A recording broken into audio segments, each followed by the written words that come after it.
گھروں کے اندر عموماً چیونٹیاں بہت زیادہ ہو جاتی ہیں، گھروں میں، دکانوں میں اور کام کاج کرنے کی جگہوں پر بہت زیادہ چوٹیاں ہو جاتی ہیں۔ اچھا، اسی طرح بعض اوقات کھٹمل بھی ہو جاتے ہیں۔ تو گھروں سے چوٹیاں بھگانے کا اور کھٹمل کو بھگانے کا ایک علاج اور بہترین زبردست روحانی علاج آج انشاءاللہ الکریم میں آپ کو عرض کرتا ہوں۔ چیونٹیاں وغیرہ کو بھگانے کے لیے آپ پنساری کی دکان سے تھوڑی سی ہینگ لے لیں، یہ بآسانی آپ کو پنساری کی دکان سے مل جائے گی۔ ہینگ آپ یہ خرید کر آپ اس مقام پر کہ جہاں چیونٹیاں بہت زیادہ ہیں وہاں پر ڈال دیجیے، یا پھر آپ ایک کام کیجئے کہ اس کی چھوٹی چھوٹی پوٹلیاں بنا کر آپ وہاں پر رکھ دیجئے، انشاءاللہ الکریم وہاں سے چیونٹیاں یہ چلی جائیں گی، بھاگ جائیں گی۔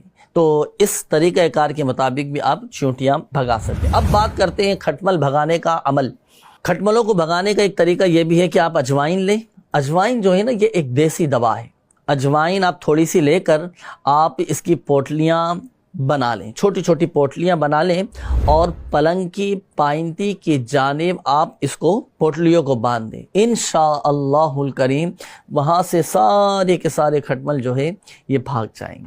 اب آئیے ایک روحانی علاج بھی میں آپ کو عرض کرتا چلوں کہ گھروں کے اندر عموماً جیسے کھٹمل بہت زیادہ ہو جاتے ہیں، چوٹیاں بہت زیادہ ہیں، چوہے آ جاتے ہیں، بہت زیادہ چھپکلیاں آ جاتی ہیں، تو آپ ایک غیر استعمال شدہ پیالہ لیں، اور اس غیر استعمال شدہ پیالے میں آپ کسی قلم سے، مارکر سے، پوائنٹر سے آپ یا والی یہ لکھ لیں۔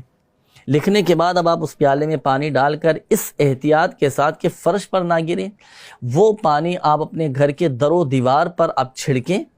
انشاءاللہ الکریم اللہ پاک کی رحمت سے آپ کے گھر سے چیونٹیاں، چھپکلیاں، چوہے، کھٹمل، لال بیگ، یہ ساری کی ساری اذیت اور تکلیف دینے والی چیزیں جو ہیں ان سب کا خاتمہ یہ ہو جائے گا الحمدللہ۔